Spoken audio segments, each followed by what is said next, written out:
Howdy, folks. Howdy. I'm RyanReXwreX, or Ryan or any myriad of bullshit names that I've come up with through the years online. I'm sure you've heard one or two, or maybe 6 or 7 of them. Anyway, you might know me from the Demo Team podcast. Maybe you read an article I wrote on Scene Daddy. Hey, maybe you read an article I wrote on Ghost Killer Entertainment. Who knows? I'm not here to really figure out where you know me from. I'm kind of just here today to talk about the new Destroy Rebuild Until God Shows record, which actually just came out about a week ago. I would say it's Friday now. It came out about last week, so it's been about a week of marinating on the old mind. So why don't we just dive in and talk about it? I mean, we can go back, try to figure out how this album came to be and how its patterns and intrinsic intricacies are very similar to the very first album that came out, self-titled. So yeah, I think it'd only be appropriate to edit the hardware of my attire to be a little more appropriate for this. So yeah, let's just dive right in. How about it? All right, now it's a little better, a little easier to get into the mindset to talk about drugs or destroy, rebuild until God shows, which originally began as a Craig Owens solo project. Most people don't realize that. Were you to look at the timeline, I think it's about 2009. Craig Owens was working on a solo album with John Feldman. Demos from around that time that you may have heard if you were around back then, or maybe you've perused YouTube or whatever skeleton of a Tumblr that still exists that contains this music. But I believe a song demo from that time was Boys Let's Raise Our Glasses. I think sometimes it's called the punk rock song, maybe, I think. Anyway, I believe the John Feldman, Craig Owens solo venture, they're working on a solo album, but then Chiodos made a decision and parted ways with Craig Owens, which I think kind of changed the trajectory of the solo album that was promised from this John Feldman, Craig Owens outing. I feel the direction definitely shifted when it was, no longer a solo album, but a new band. The first album was released in 2011, I believe, February of that year, and it came out to a lot of critical acclaim. It outsold Illuminatio by Chiodos, which was released around the same time. Performance-wise, it was a very well-selling album for post-hardcore, which still had a very breathable life in the scene in 2011. Though I do feel that with metalcore kind of taking over as the dominant genre in the Warped Tour Taste of Chaos scene, it definitely stood the test of time, because Destroy, Rebuild Until God Shows was definitely not the first super group that was formed from this Craig Owens umbrella of bands that have been around through the years. Isles and Glaciers had just come out a few years prior and came out with a truly stellar album. But you make one super group, you make another. And the original lineup for the first band, which contained members of Matchbook Romance, Undermined, Now Sleeping with Sirens, From First to Last, Story of the Year, you had a recipe for a truly great album that was written by Craig and John Feldman at first, and then you bring in these hired guns that would kind of refine and create a more impressionable image of an album that was not quite, I wouldn't say it was commercial.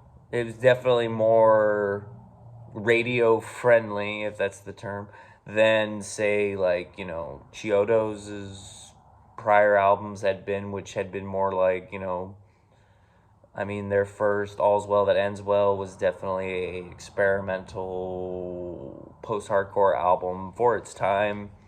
A little more standard fare these days, considering that, you know, that's an album that a lot of people reference to.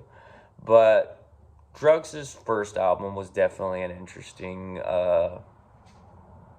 performance. I mean, at the time, it was definitely different because it was just as heavy, if not, like, you know, keeping par with some of the metalcore acts that were more like breakdowns, singy, boy band with breakdowns, to reference MySpace headline that Chiodos had. But Drugs was definitely something that Chiodos wasn't doing. It wasn't as technically like out there trying to demonstrate some kind of progressive post-hardcore element.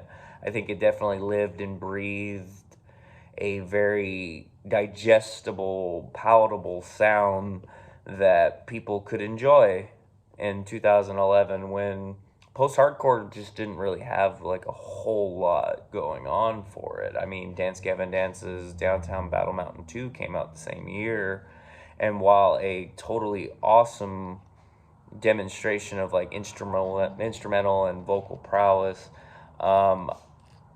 2011 wasn't a very eventful year for the genre, and you had like a lot of cool albums like Drugs coming out at the time, which kind of like kept the shelf life of post-hardcore going through the Tumblr years. So that's about like, what, 10, 11 years ago. And about 2 years ago, we were promised the return of Drugs. And it was an interesting time for a lot of Drugs fans, because you had about like 2-3 years of what if, who's going to be in the lineup, and what's new Drugs going to sound like. And, you know, with the first album that came out 11 years ago, you had a very high bar set from not only like Craig Owens fans, but you have fans of not just the genre, but you have fans that are very attached to traditions that post-hardcore tend to have, like original lineups and stuff.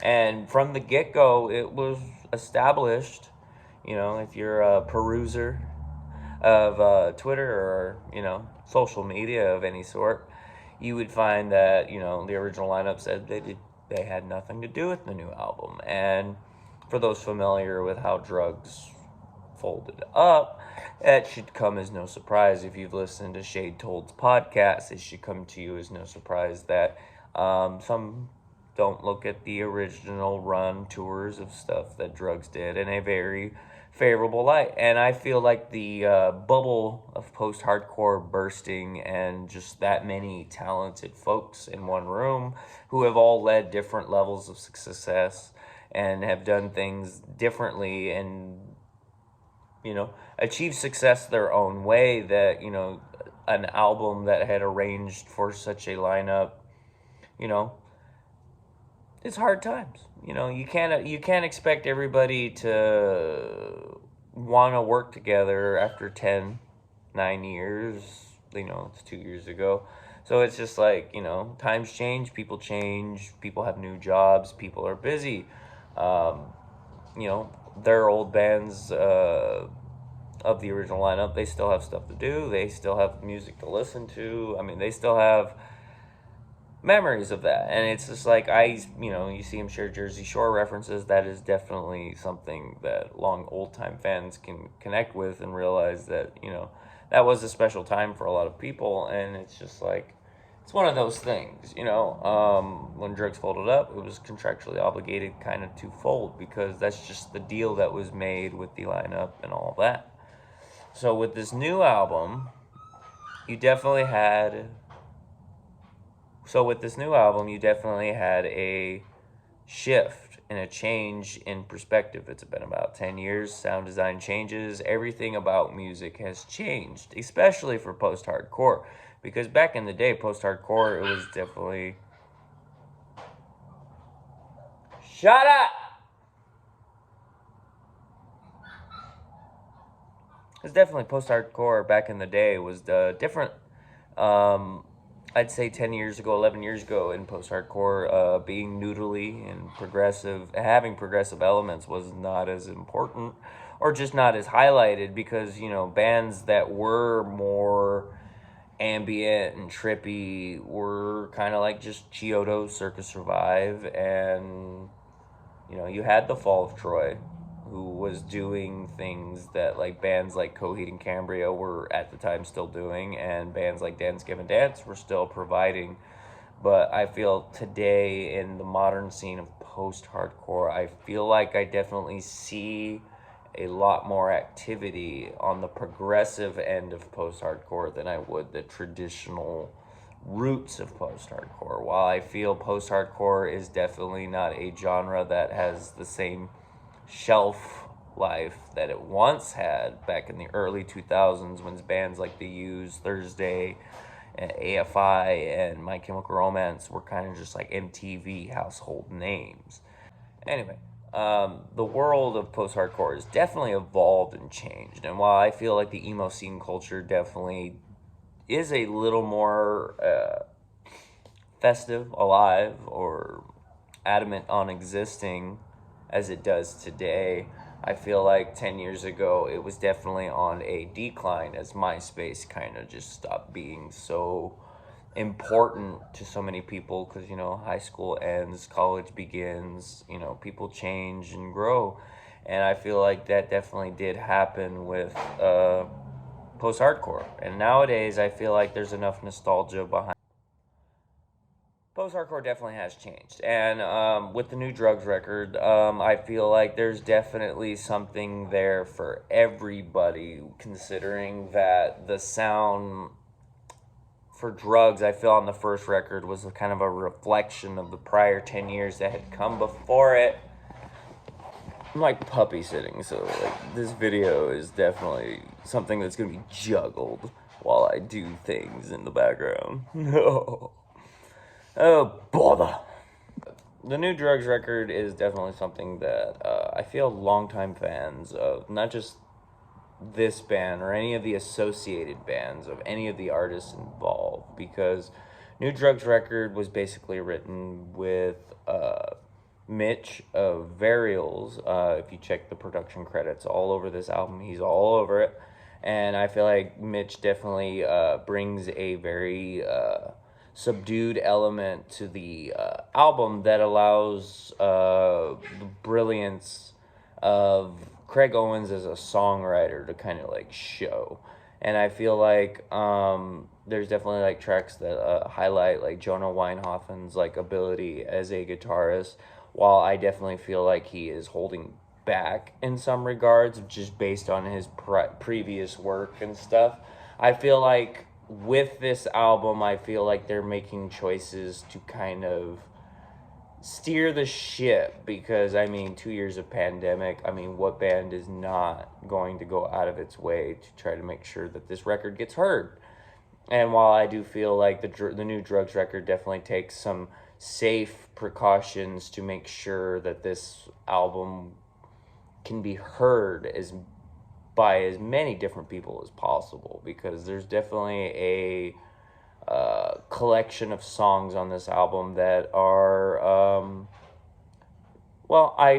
if you look at it the way as I started this video, the John Feldman, Craig Owens solo album turned into the Drugs record. And with this record, I feel, and it's kind of it's like confirmed if you kind of just like look at all the little details that are involved in all of it.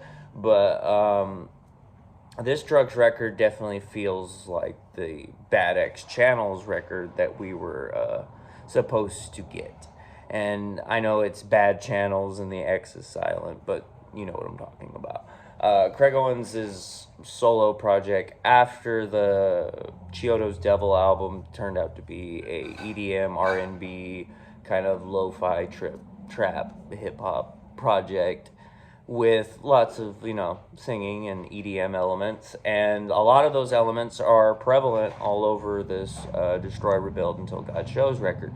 Now, I'm a fan of Bad X Channels, don't get me wrong. I'm not saying that I'm not. I would never dream of saying such things, but I do feel that those elements that are on this record, the electronic, EDM, like, elements, are definitely prevalent all over the whole record. And I feel like from this record to the self-titled, I feel the electronic elements definitely feel more at home and in tune with what's going on the record, considering that I've always felt that like the dubsteppy little wub wubs and Mr. Owl Ate My Metal Worm definitely did not feel.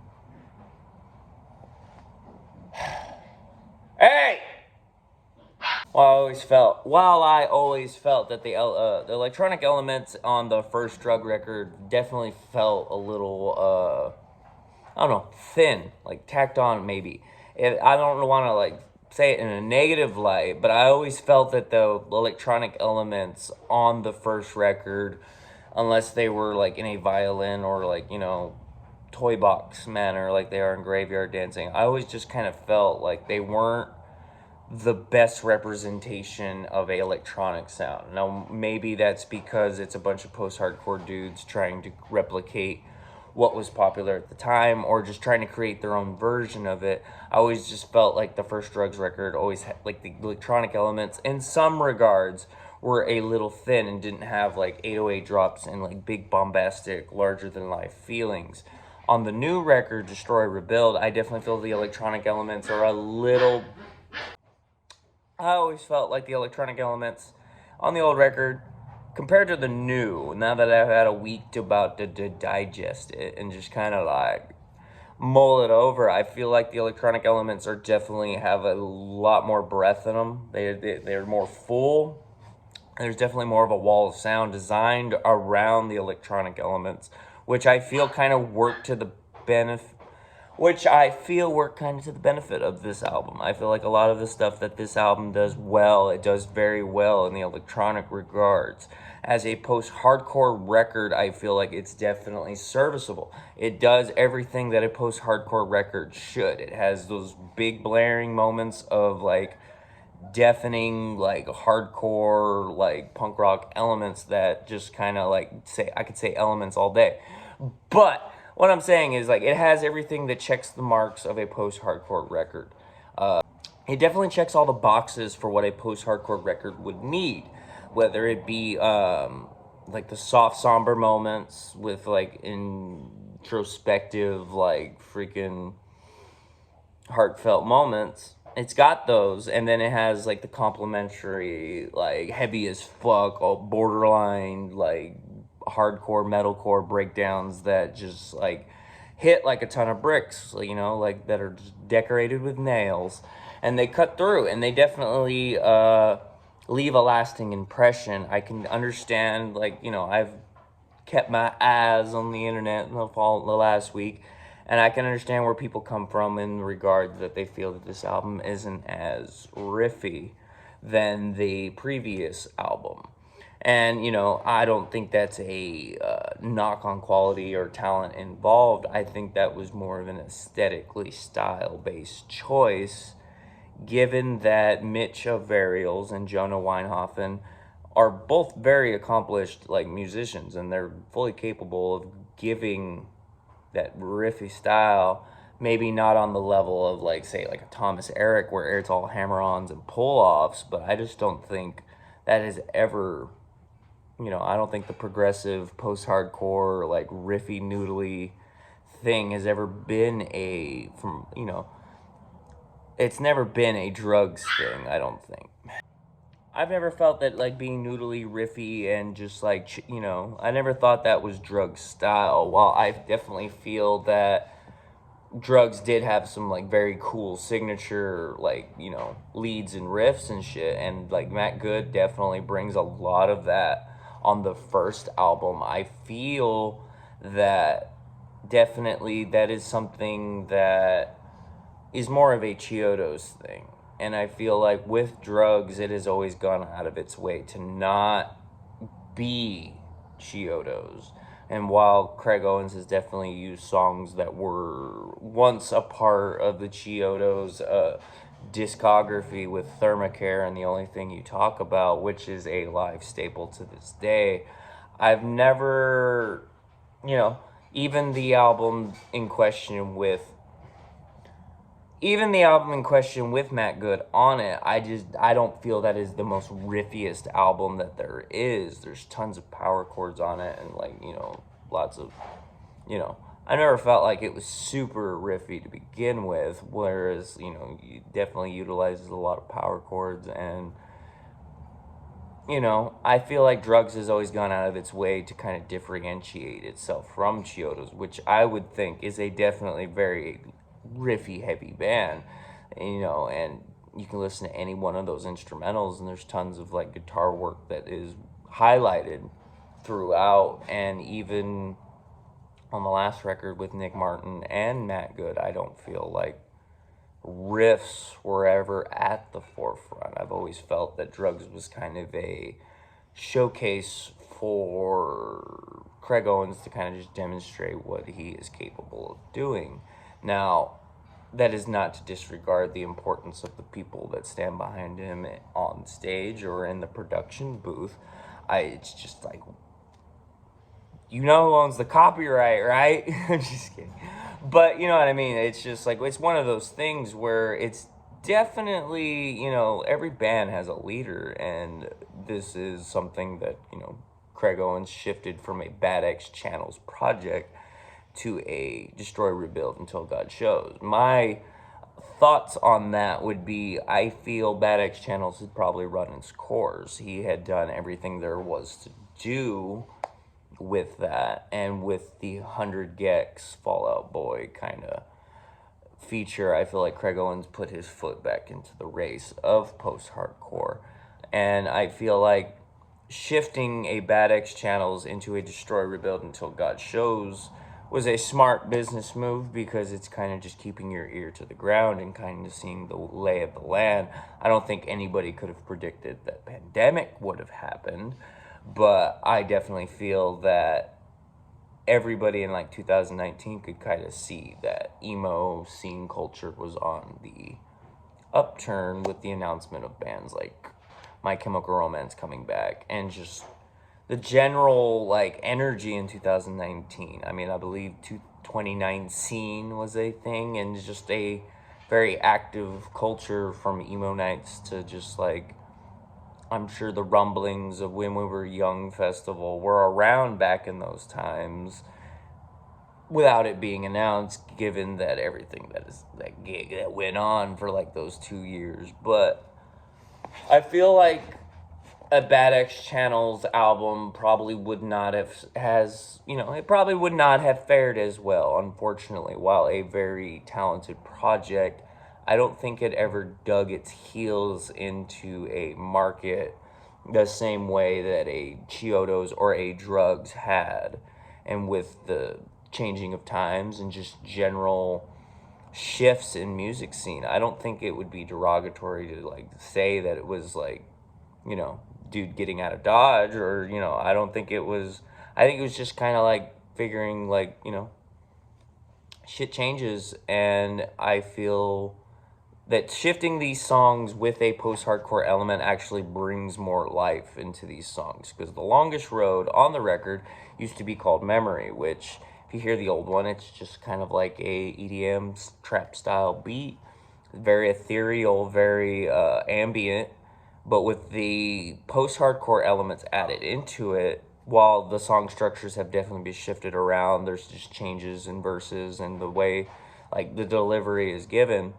It definitely creates a new air to the song that actually gives it more depth and more life. And just looking at it as a Bad X Channel song, as a Drug song, I feel the song takes on a new meaning lyrically, because it's just like the dude can tell, you can't be doing that same old shit, and you got to be able to change and move around and do everything you need to do in life to kind of just do what's best for you. And I don't think it's a knock on dude at all, anyone involved in this band, past or present, to kind of realize, do what's best for yourself and put the best music that you can, that will sink its teeth into a fan base or just get its hooks in and become something more.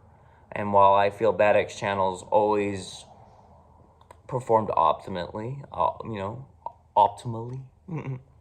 I always feel like Bad X Channel's always performed optimally, I feel like there is more brand awareness around like Craig Owens' Destroy Rebuild Until God Shows.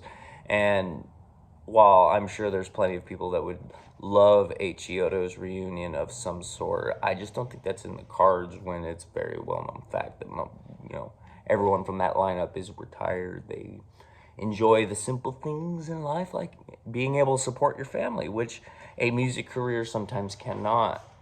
Which leads me into believing why Craig Owens would shift from a Bad X Channel's album to a Destroy Rebuild Until God Shows album, and getting the backing of like Howard Benson, who's known for producing like Seosin, My Chemical Romance, and even freaking Kelly Clarkson. I don't think it's a bad thing at all that dude would put all his bet on himself. I don't think Craig Owens betting on himself and aligning himself with the drugs moniker again, a copyright that he owns. I don't see any reason why somebody shouldn't benefit to the maximum amount on something that they created. So, with the self-titled album, to Destroy Rebuild, you definitely have shifts.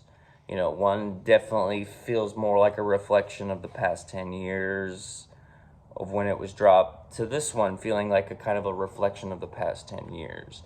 I always felt like the self-titled definitely borrowed elements from, all the people that made the band what it was, those Midwest emo bands, to, your scene core, to your mall core, to the MySpace sound that kind of just, encapsulated all the members that were involved, that created, an awesome album. While lyrically, I've always felt the self-titled album was a little simple, a little safe. Definitely way safer than this Destroy Rebuild, which definitely, while sound design wise, it does feel like a safe album where it doesn't want to be too offensive, and it definitely wants to be as earwormy as possible. I feel like the self-titled album, compared to Destroy Rebuild, went way harder in the paint of trying to be more radio friendly. And there are definitely screams on the self-titled album.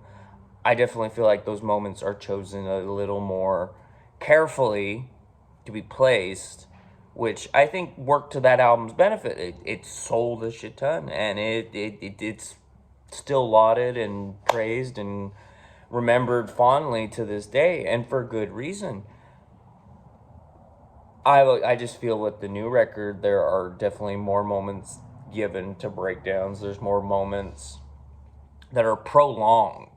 Because on the self-titled record, you have songs like, The Only Thing You Talk About, where it has that, very iconic moment where, he screams. He talks about, I knew as soon as she left. You know what I'm talking about. You're here. I got the beanie on. You know why you're here. But you know what I'm talking about, and the only thing you talk about. Now, were you to look at another breakdown on that album, it would probably take you a moment. Because, Graveyard Dancing does have, a little bit of screaming. Sex Life closes with some screams. Stop Talking, Start Doing Push-Ups. That's a heavy song. Lots of cool screaming on that. And I feel like that's a center point of that song.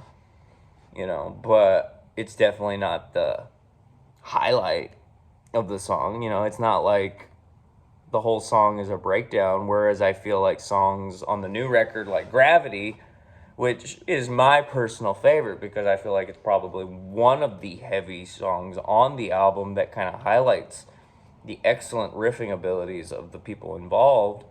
And the breakdown on it is amazing. Satellites in Motion has a wonderful breakdown as well. And it's just like, I feel like these breakdowns are definitely more highlighted and more of a centerpiece and more of a highlighted attribute of these songs where it kind of makes them. And even the lead single off the album, Destiny, is basically just a breakdown with stylized into choruses.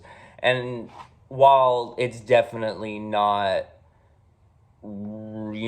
guitar solos for days. It definitely is breakdown heavy, and I feel like anyone that knows, Detroit, Michigan people, they love their hardcore scene, and I feel like Drugs is definitely a love letter to the breakdown, more so than the first self-titled record ever was. And I feel like, that was one of the things promised with this new album, was that it was going to be heavier, and I feel like it definitely goes out of its way to definitely be heavier. The EDM elements aside, like, yeah, there are songs like Brighter Side and The Longest Road that don't go too heavy into the breakdown and extravaganza that this album loves to, postulate upon and pontificate upon us with these, larger than life giant breakdowns.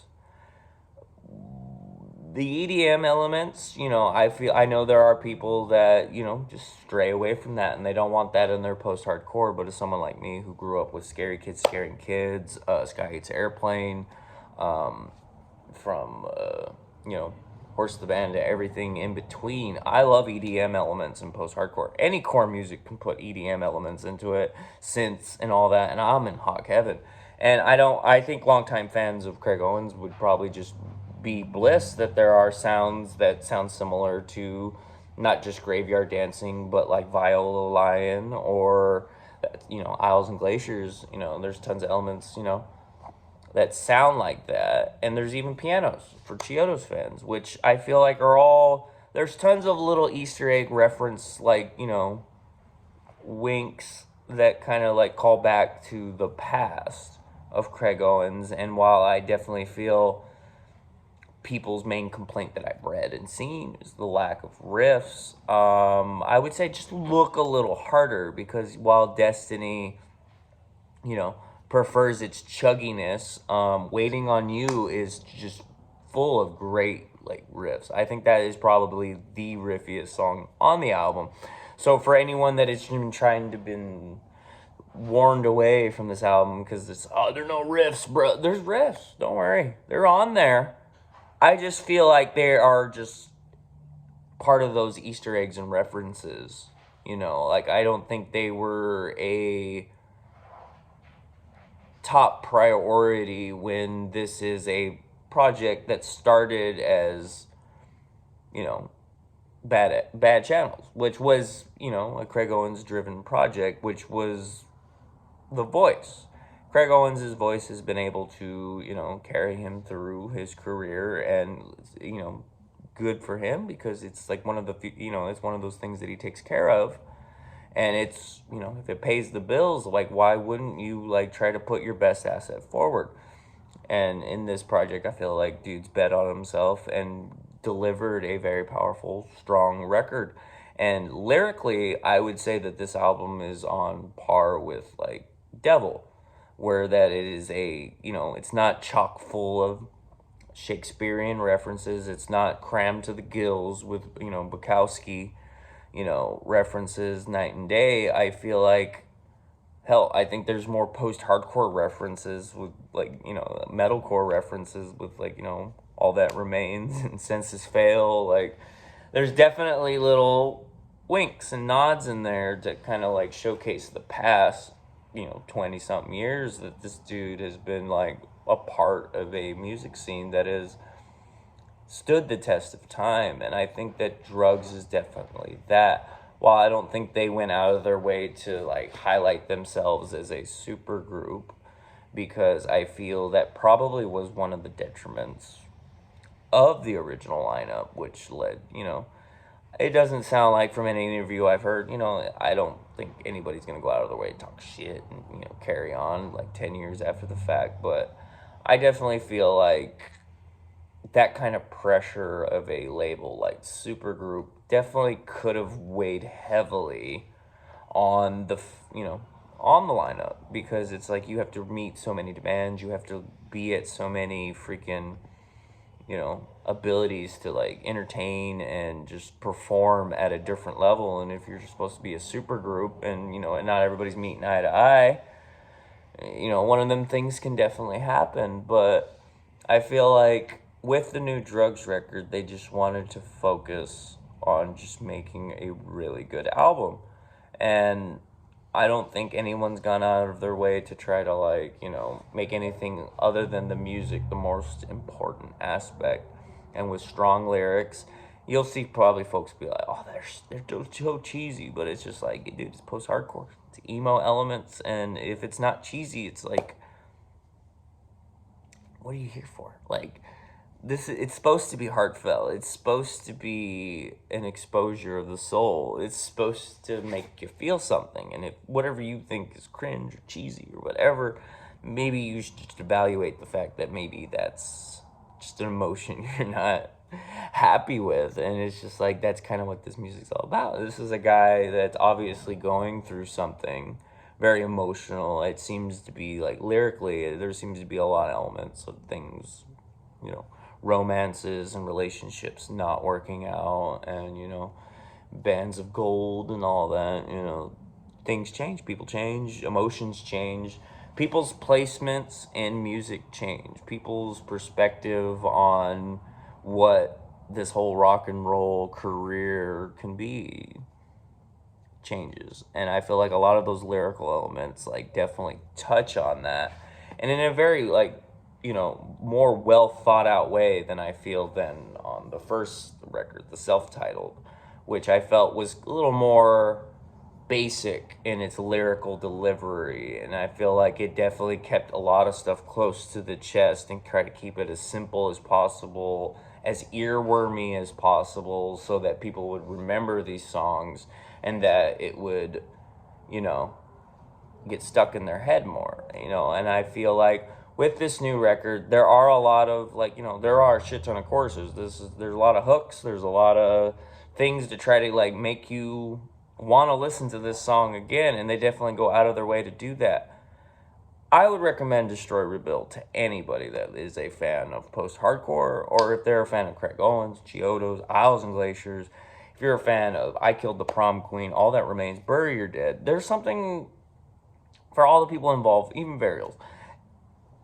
For anybody that's involved in this project, if you're a fan of any of their other works, definitely check this out, because it's got what you want. It's got what you need. It's a very, very enjoyable album. For me, as a fan, I did enjoy it.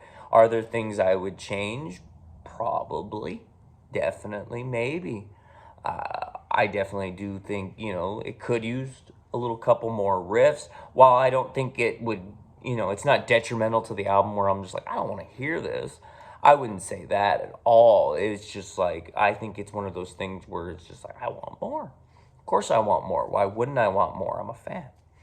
But as a fan of Craig Owens, as a fan of Bad X Channels, as a fan of Beast, as a fan of, every project the dude's done except maybe, like, the first Chiodos record, The Heartless Control, everything. I think that's probably one of the, like, just roughest pieces of, like, instrumentation and just vocals that it's fun. I'm sure, it's got its fans, and I'm glad it does. It's, maybe it was just a little too, just a little too rough around the edges for me personally. But as this record goes, if I had any criticisms, possibly, the vocal layering on this album, while it does help this album definitely capture the essence that it's going to put its best foot forward and put its strongest player in the forefront, not every song needed it. I feel not every song needed that, swing for the fences, wall of sound, kind of just like, it feels like a laser beam that is kind of like blocking the wall of sound of instrumentation behind it.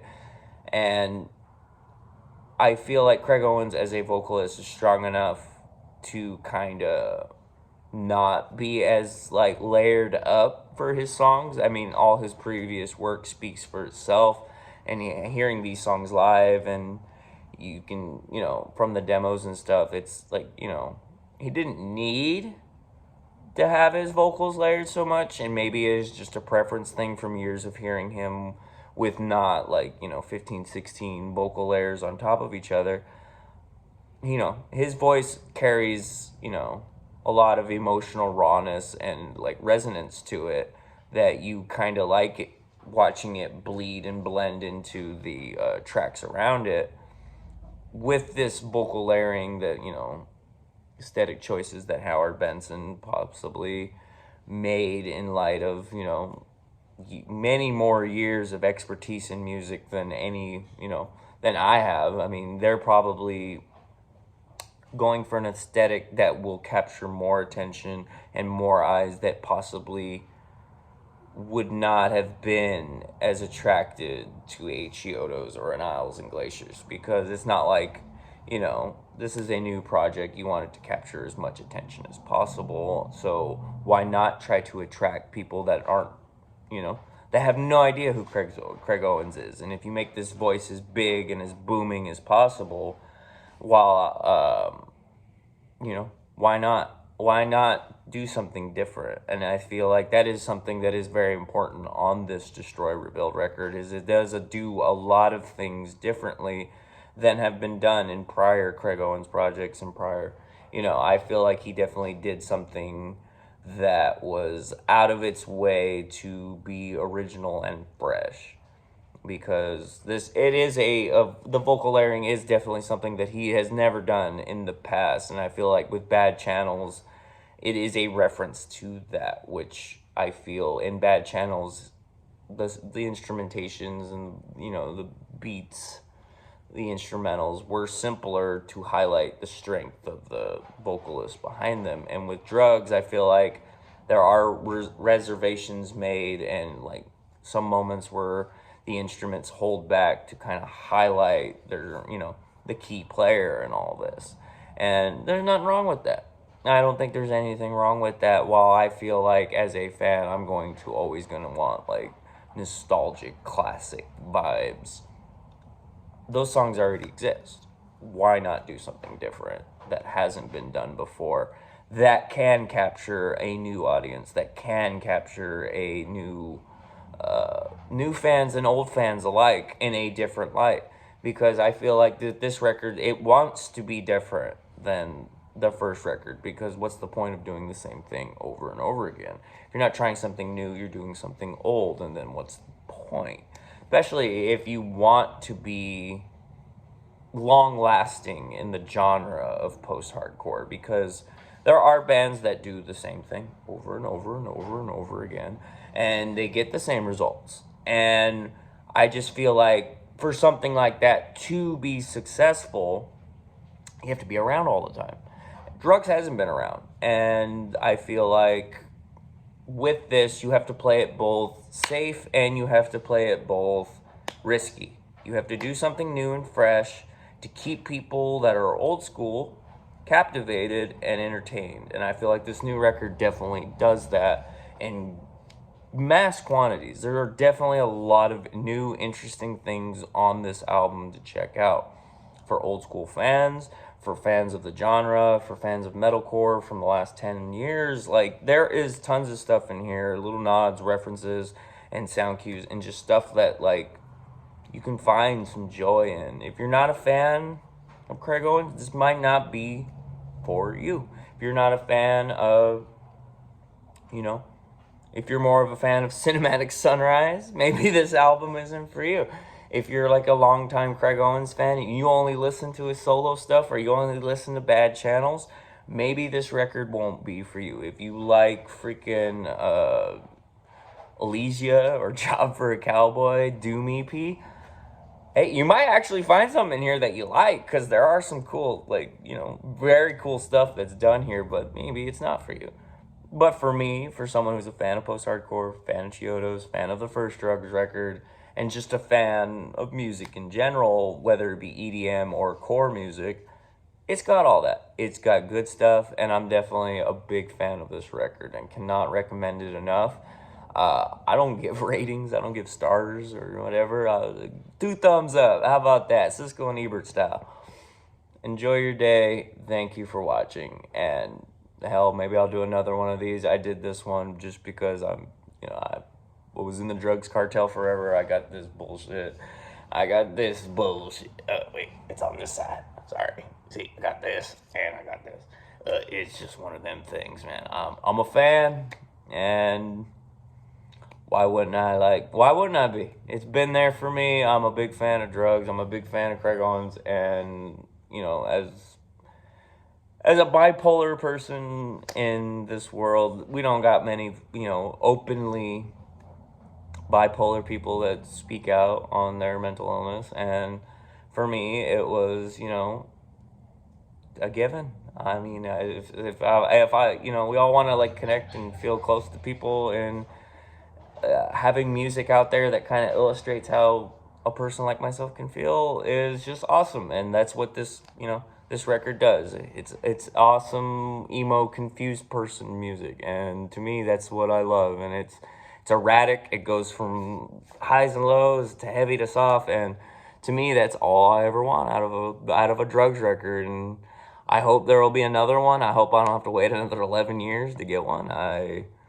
would love, you know, a new Beast record. I would love, I would love to hear the Bad Channels versions of these songs again. Like, it's kind of a bummer that Memory is no longer on streaming. I would love King I Am to come back. That would be great. I feel like that was in a very demo area, and if it was given, like, you know, the Bubble, Jonah, you know, just get all the errands, get Jonah, and get Mitch in the studio with Craig, and do King I Am again, and just make it, you know, a little beefier like the Destroy Rebuild album, and I'd